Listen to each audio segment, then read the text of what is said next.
यस्या प्रसादात् भगवत् प्रसादो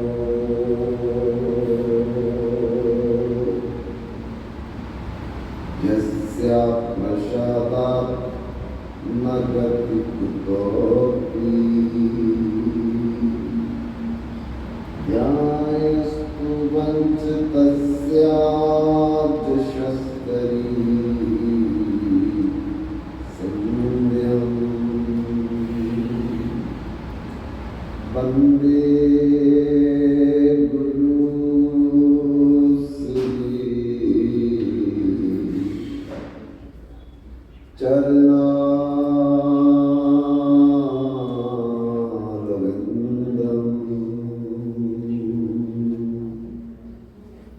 वाञ्छाकल्पतरुभ्यश्च कृपा सिन्धुभ्यैव च पतितानां पावनेभ्यो वैष्णवेभ्यो नमो नमः।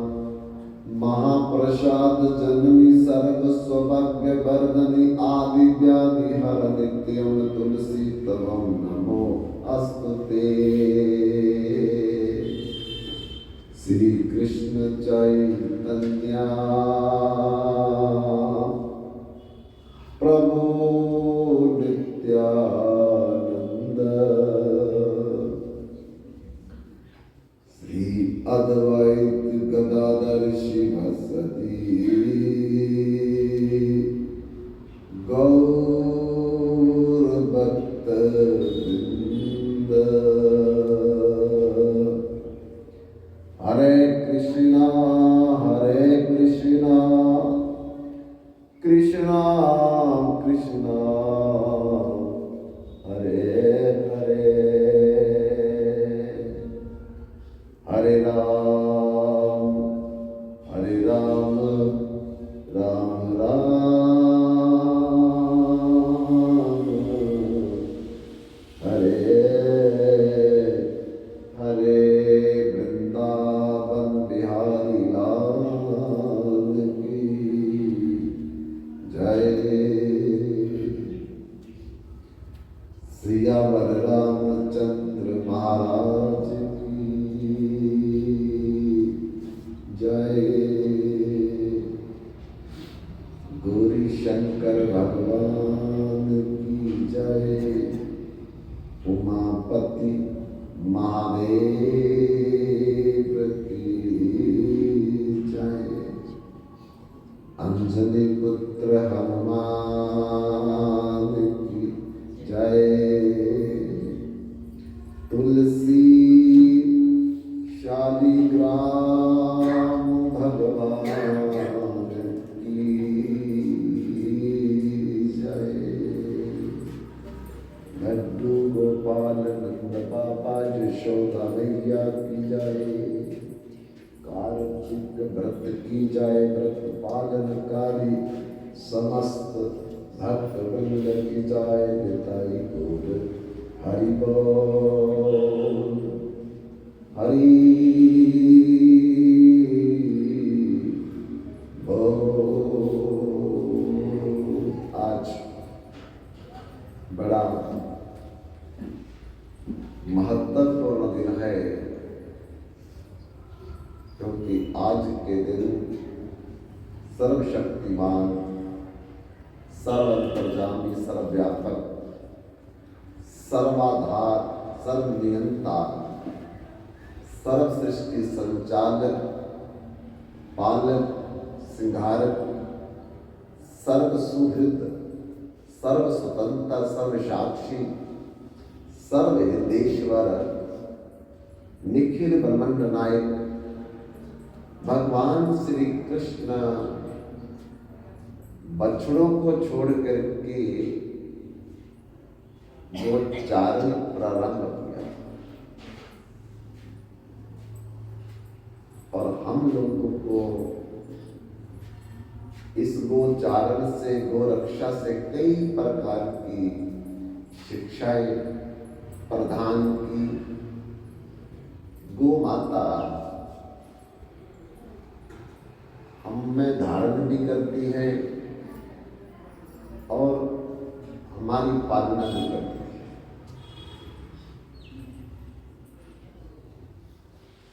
गौ माता के दो रूप हैं, एक धरा पृथ्वी और एक स्वयं गाय। पृथ्वी के रूप में हमको धारण करती है, बैठने के लिए जगह देती है, चलने के लिए आधार बनाती है, घर बनाने के लिए हमें स्थान मिलता है, फसल, औषधि,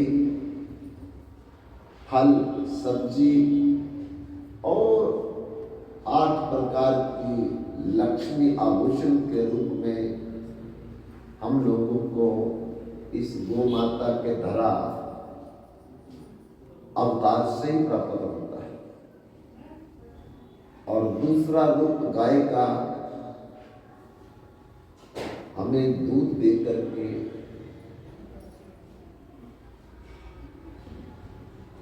हमारे रक्षा करती है। दुनिया में कोई ऐसा पदार्थ नहीं जो पूर्ण भोजन हो, जिसमें सब विटामिन पाए जाए। एक गाय का दूध है जिसको कंप्लीट फूड कहते हैं। अगर कोई गाय का दूध ले, कुछ खाने की जरूरत नहीं, सब कुछ मिलेगा उसको। अगर ऐसा ना होता तो हम उसे गौ माता ना कहते, भगवान उसकी वंदना ना करते। भगवान ने अपने से भी ज्यादा गाय को आगे रखा है। देखो, हमारे सनातन में नियम है कि जब तक भगवान को भोग ना लगे तो किसी को कुछ देना नहीं चाहिए, अपराध है। पहले भगवान को भोग लग जाए, भले वो ब्रह्मा है, इंद्र है, जम है, बलि है, कुबेर है और 33 कोटि देवता हमारे पितर हैं और जितने भी प्राणी हैं, जब भगवान को भोग लग जाए फिर प्रसाद किसी को भी दिया जा सकता है। लेकिन बिना भोग लगाए अगर हम लोग किसी को भोग देंगे तो वो अपराध हो जाएगा। क्यों? क्योंकि भगवान को छोड़ करके कोई इस संसार में भोगता नहीं है।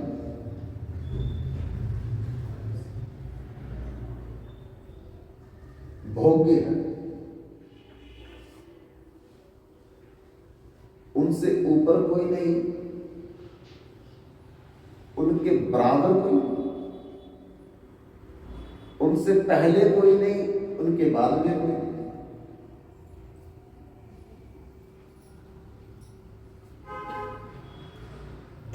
जब ये संसार नहीं था और कोई देवी देवता नहीं था, तब भगवान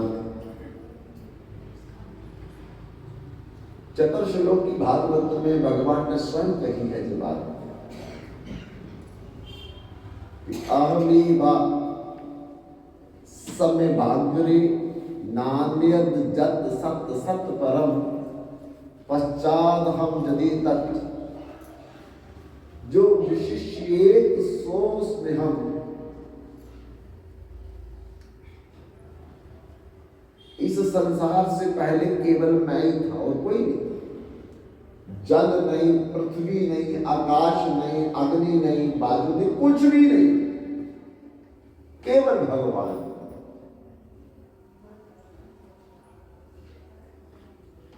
और जब महाप्रलय होगी तो तब भी भगवान ही रह जाएंगे। इसका मतलब भगवान का आदि भी नहीं, अंत भी नहीं। इसलिए भगवान को बेअंत बोलते हैं। गुरु नानक देव जी कहते हैं, तुम्हारी गत वित तुम ही जानो। हे प्रभु, हे सच्चे पातशाह, तुम्हारी गति और तुम्हारी मति में क्या चल रहा है, आपके सिवाय दूसरा कोई और नहीं जान सकता। तुम्हारी गत मित तुम ही जानी, नानक दास सदा कुर्बानी। मैं तो आपका दास हूं और आप पर कुर्बान हूं। क्या मैं पूरी तरह आपके समर्पित हूं। कोई ना जाने तुमरो अंत, तुम्हारा अंत कोई नहीं जान सकता। इसलिए ऊंचे से ऊंचा तू भगवंत। जितने भगवान के नाम है उन सब से ऊपर आपका नाम है। आप सब कारण के कारण है, सब का मूल है आप। इसलिए गुरु गोविंद सिंह जी ने भी ये बात कही है, जो मोको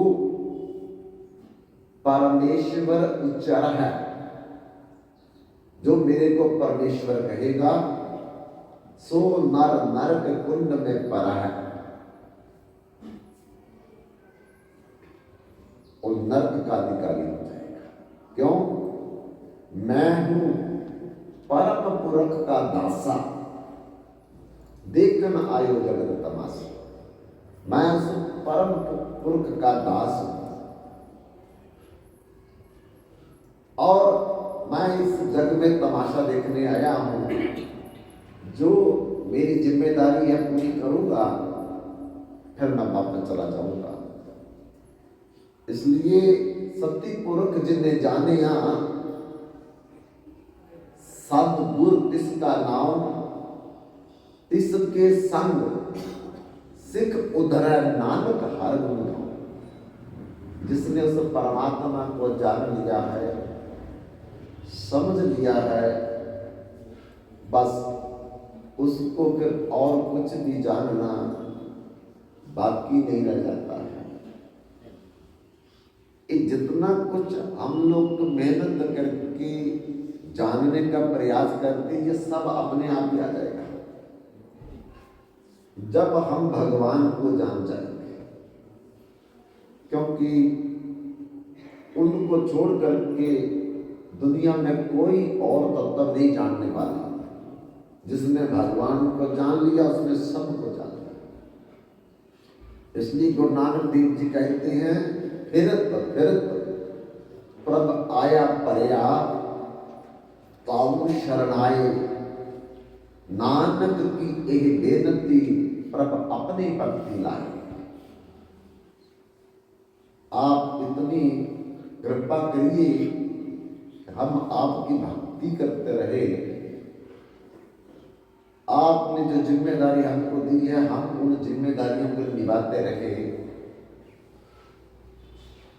और हमें जानने की जरूरत भी नहीं है। क्योंकि जब हम भगवान को समर्पित कर देते हैं अपने आप को, तो करी करावी आपे आप ना कुछ मान सिद्धि के हाथ, फिर हमें कुछ नहीं करना। भगवान करेंगे और जैसा कराएंगे वैसा हमसे अपने आप को। जब तक हमारा अभिमान है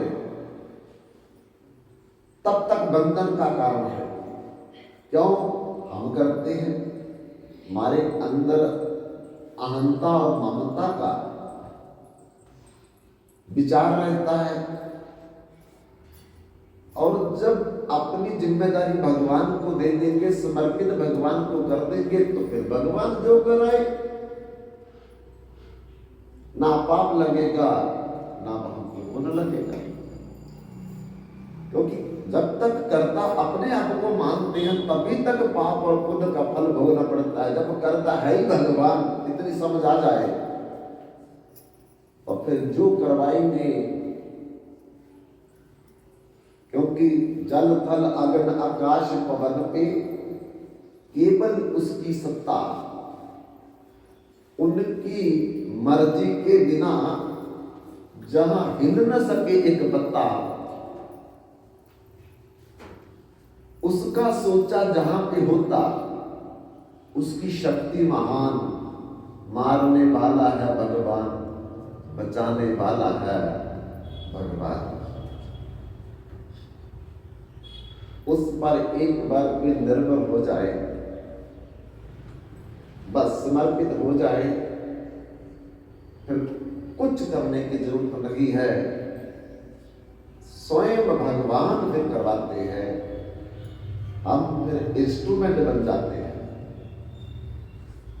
जैसे किसी खिलौने का रिमोट किसी दूसरे के हाथ में हो तो जितना चलाए उतना चलेगा, जैसे चलाए वैसे चलेगा, फिर खिलौने के हाथ में कुछ नहीं। ऐसे जब हम अपनी चाबी भगवान को दे देते हैं, तो फिर जितनी चाबी भरी है राम ने उतना चले खिलौना। वो जैसे चलाएंगे, जैसे रखेंगे, फिर हमको कोई दोष नहीं है, कोई पाप नहीं, कोई पुण्य नहीं। हम अपना अभिमान लेकर के ही पाप और पुण्य के अधिकारी बनते हैं, फल के भोगता बनते, जबकि हम फल के भोगता है नहीं। तो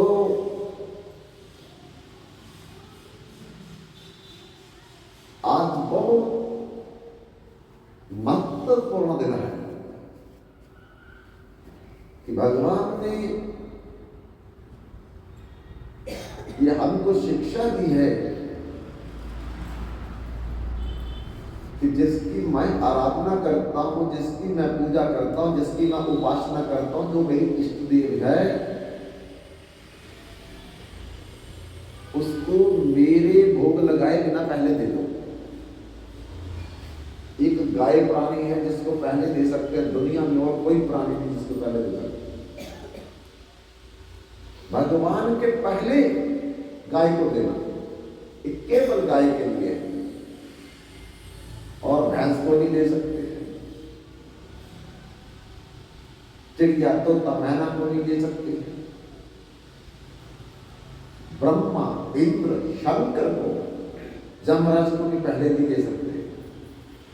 जब तक भगवान को भोग नहीं लगेगा, जब भोग लगेगा फिर उनको दे सकते हैं प्रसाद। हम भी बाद में दे सकते हैं प्रसाद, जब भगवान को भोग लग जाए। नहीं तो भगवान स्वयं कहते हैं अपने मुख से, यज्ञ शिष्टा सिना संतो मुच्यन्ते सर्व किल विषय भुंजते अधम पापा पचंतया आत्म कारणा अन्नाद भवन्ति भूतानि पर्जन्याद अन्न संभवा यज्ञाद भवति पर्जन्य यज्ञ कर्म समुद्भवा।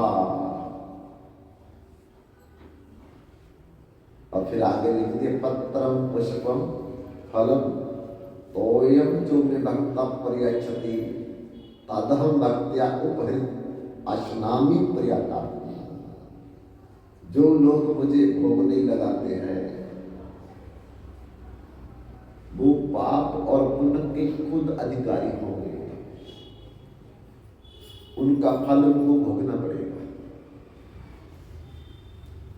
और जो मुझे भोग लगा करके फिर कुछ लेते हैं, फिर उनको कुछ नहीं भोगना मेरी जिम्मेदारी है। क्यों? क्योंकि मैं सर्व भोगता हूं। और कोई भोगता नहीं, क्योंकि सब कुछ मेरे से उत्पन्न हुआ है, पैदा हुआ है, और सब कुछ मेरा है। मैं मालिक हूं, मैं स्वामी हूं। और फिर स्वामी की वस्तु नौकर अपनी मर्जी से चोरी चोरी नहीं खा सकता। खाएगा तो चोरी का दंड मिलेगा। कपट करेंगे, छल करेंगे। जैसे एक मालिक का नौकर जब उसे मौका मिलता था तो मालिक से छल करता था, कपट करता था। एक दिन मालिक के घर में कुछ मेहमान आए,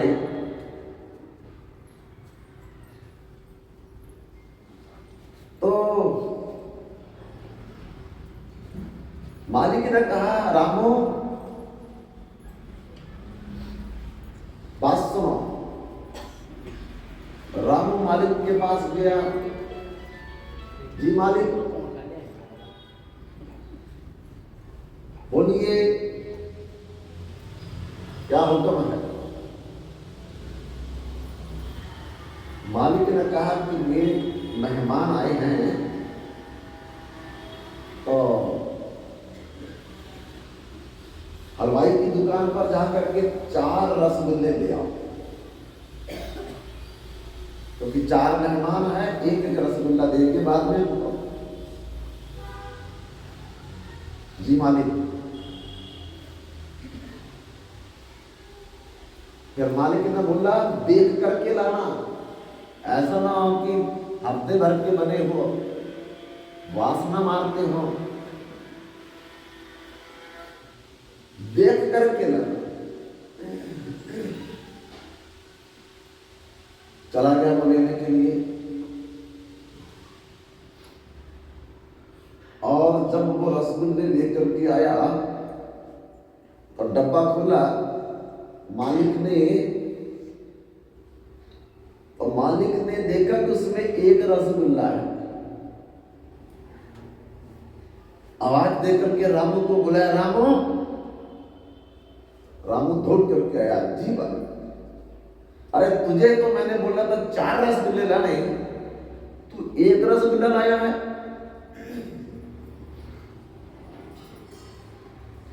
रामू कहने लगा, मालिक मैं 4 ही लाया था। अरे 4 लाया था तो यहां 1 कैसे है।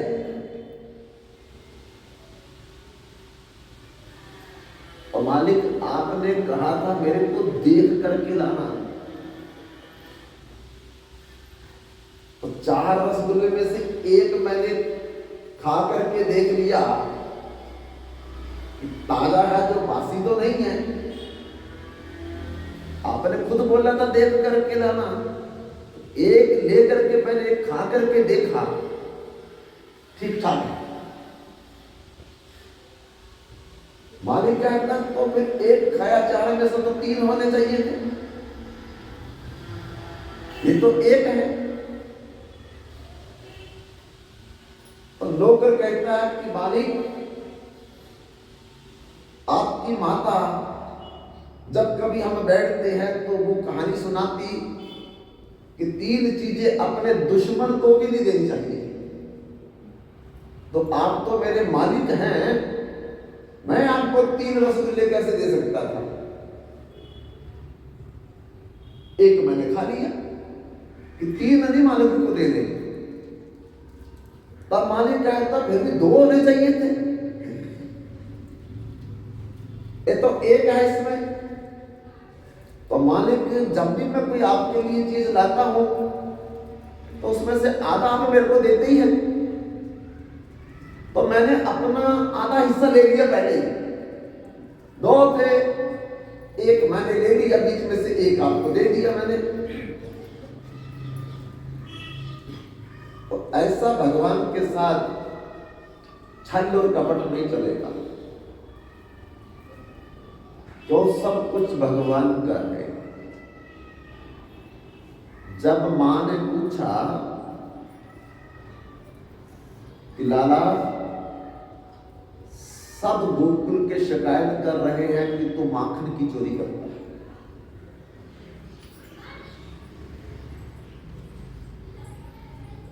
तो सच बोलो, तुमने माखन की चोरी की है? तो लाला गागा करके कहती है, मैया मोरी, मैं ना ही माखन खायो, मैं नहीं खाया। बड़े तर्क दिए भजन में कि मेरे हाथ छोटे और मटकियां बड़ी ऊपर होती है, मैं कैसे मेरा हाथ पहुंचेगा। फिर कहा कि मैं सुबह चला जाता हूं गैया चराने, सांझ भरो घर आयो, शाम को मैं घर आता हूं तो कौन से समय में मैं चोरी करता हूं। फिर तर्क दिया कि मैं मन में थोड़ा थोड़ा महसूस कर रहा हूं कि आप मुझे अपना बालक नहीं समझती, जान परायो जायो, तो मुझे पराया जायो समझती है, इसलिए मेरे पर ये सारा जो बातें बना बना करके बोलती है।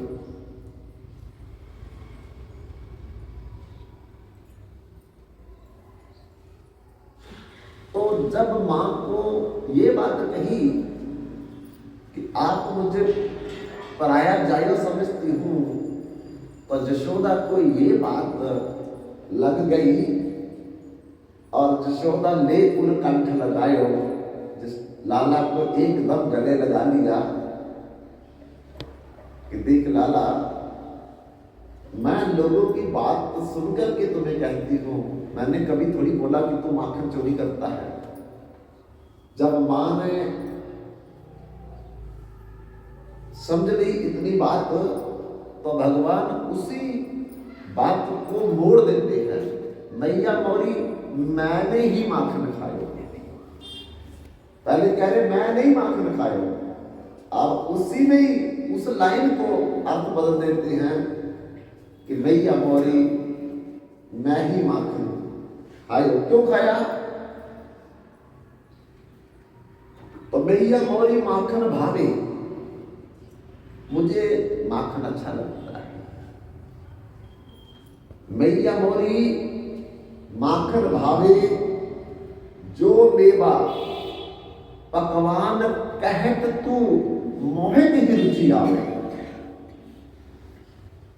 हलवा पूरी वगैरह मेरे को अच्छा नहीं लगता है, क्योंकि माखन में मां शब्द समायो, इसीलिए मां माखन खायो।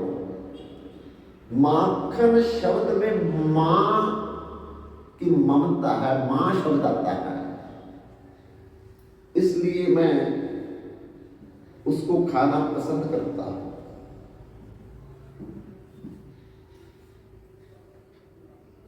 तो आखिरी में कोई शिकायत करे कि भगवान ने माखन चोरी की, तो हम लोग एक अगर विचार करें कि चोरी तो हम कर रहे हैं, भगवान को चोरी करेंगे, क्योंकि भगवान तो सब चीजों के स्वामी हैं, उनसे ही तो सब कुछ आया, उन्होंने सब कुछ पैदा किया है। तो जो मालिक है वो अपनी चीज अगर कहीं से उठा लेता है तो वो चोरी करेगा। मान लो आप बाजार गए और बाजार जाकर के एक मिठाई का डिब्बा लाए, अपने फ्रिज में रख दिया कि बाद में खाएंगे। तब आपने फ्रिज खोला शाम के समय और डिब्बा निकाला, और डिब्बा निकाल करके उसमें से मिठाई थोड़ी ले ली, तो घर की नौकरानी कहती है देखो चोरी कर रही है मिठाई मालकिन। अब बताओ आप चोरी कर रहे हैं। दिखने में लगता है कि आप फ्रिज में से डिब्बा निकाल करके उससे मिठाई खा रहे हैं, लेकिन आप लाए थे, वो आप मालिक है, स्वामी है उसके, अब जब मर्जी निकाल करके खा ले। लेकिन दूसरा अगर ये कहे कि भगवान ने चोरी की है, तो चोरी तो हम कर रहे हैं भगवान की वस्तुओं को, कि जो बिना भगवान को दिए खा रहे हैं।